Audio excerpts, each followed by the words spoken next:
ভরা মৌসুমেও সাধারণ ক্রেতাদের নাগালের বাইরে ইলিশ।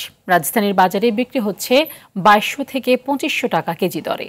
দেশি মাছের এমন ঊর্ধ্বমুখী দামে ক্ষুব্ধ ক্রেতারা। শুধু মাছই নয়, তুচ্ছ অজুহাতে বেড়েছে বরবটি, করলা সহ বেশ কয়েকটি সবজির দামও।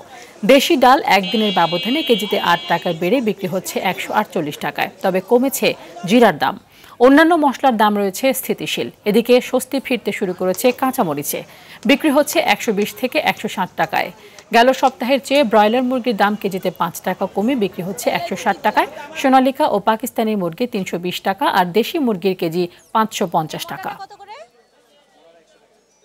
বড় মৌসুম মাছ নাই, নদীতে মাছ নাই, এই জন্য মাছের দাম বেশি। দাম আবার যদি আমদানি বেশি হয়, মাছের দাম কমে যাবো।